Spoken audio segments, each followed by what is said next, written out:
Hello बच्चों, नमस्कार। आज हम पढ़ने वाले हैं समांतर रेखाओं पर बनने वाले कोण। समांतर रेखाएं होती क्या हैं, पहले हमें ये पता होना चाहिए। समांतर रेखाएं क्या होती हैं? जो कि रेल की पटरी की तरह दो रेखाएं निकलती हैं, जैसे कि एम निकल रही है एक रेखा, दूसरी रेखा निकल रही है एन।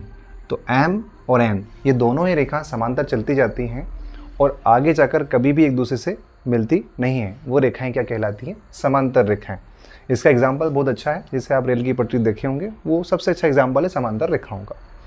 इस रेखाओं पर अगर बीच में से एक प्रतिच्छेदी एक रेखा निकलती है, जिसको दोनों ही समांतर रेखाओं को काट के उसको बोलते हैं प्रतिच्छेदी रेखा। जैसे कि जे वाली रेखा को मैंने दिखाया गया है आपको। अब जब दो समांतर रेखाओं के बीच में अगर एक रेखा और उसको बीच में से काट दे, तो आपके सामने बनते हैं चार कोण। चार ऊपर की तरफ, चार नीचे की तरफ, मतलब टोटल मिला के चार और चार 8 कोण बनते नजर आते हैं।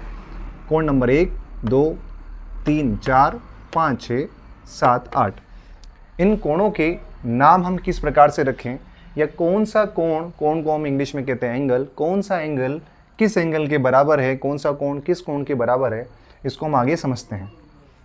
हम संगत कोण किसको कहते हैं? जैसे कि कोण नंबर 1 और कोण नंबर 5, ये इस रेखा से कोण नंबर जो सीधी निकल रही थी रेखा, तो कोण 1 और कोण 5 एंगल 1 एंगल 5 बराबर होंगे, जिसको अपन कहेंगे संगत कोण।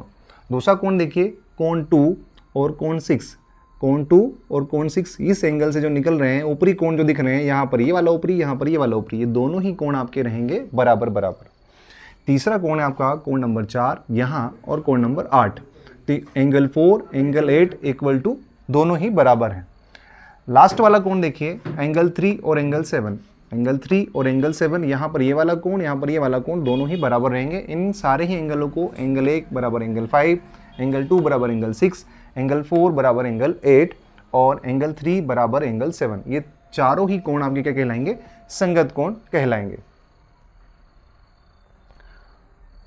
आगे बढ़ते हैं, फिर हम पढ़ते हैं अंतः एकांतर कोण को। अंतः एकांतर कोण क्या होते हैं? जो अंदर की तरफ बनते हैं। तो जैसे एंगल नंबर 4 है, एंगल नंबर 6 है, ये दोनों ही जो कोण है, यहाँ पर ये वाला कोण, यहाँ पर ये वाला कोण, इस वाले कोण को आप देखेंगे तो बोलेंगे अंतः एकांतर कोण, जो दोनों ही बराबर हैं। अगर ये 70 डिग्री का है तो ये भी आपका 70 डिग्री का रहेगा, ये अगर 80 डिग्री का है तो ये भी 80 डिग्री का रहेगा। वैसे ही angle number 3, angle number 5, angle 3 और एंगल नंबर 5, ये वाले अंदर वाले कोण। तो एंगल नंबर 3, एंगल नंबर 5, अगर एंगल नंबर 3 जो है 79 डिग्री का है, तो एंगल नंबर 5 भी 79 डिग्री का ऑटोमेटिकली हो जाएगा, क्योंकि दोनों ही बराबर होते हैं। इसको अपन क्या बोलते हैं? अंतः एकांतर कोण बोलते हैं।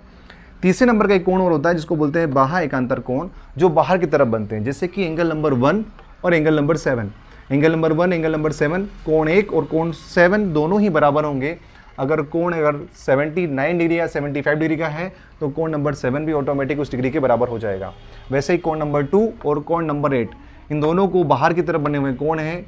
अगर कोण नंबर 2 77 डिग्री का है, तो कोण नंबर 8 ऑटोमेटिकली 77 डिग्री का हो जाएगा, क्योंकि कोण नंबर 2 कोण नंबर 8 दोनों ही बराबर। एंगल 1 एंगल 2 और एंगल 8 जो है बराबर बराबर हैं, उसे हम कहते हैं बाह्य एकांतर कोण।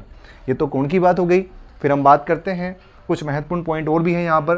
देखिए कोण नंबर 4, एंगल 4 है और एंगल 5। एंगल 4 और एंगल 5 जो है, इन दोनों को जब अपन देखें, ये दोनों ही कोण जो हैं 180 डिग्री के बराबर रहेंगे। वहीं पर एंगल 3 और एंगल 6, एंगल 3 और एंगल 6, इन दोनों का अगर हम देखें, दोनों का अगर सम करें तो 180 डिग्री के बराबर होगा। एंगल 4 एंगल 5 का सम करें तो 180 डिग्री के बराबर होगा। आज के लिए इतना ही, बाकी करेंगे अगली क्लास में।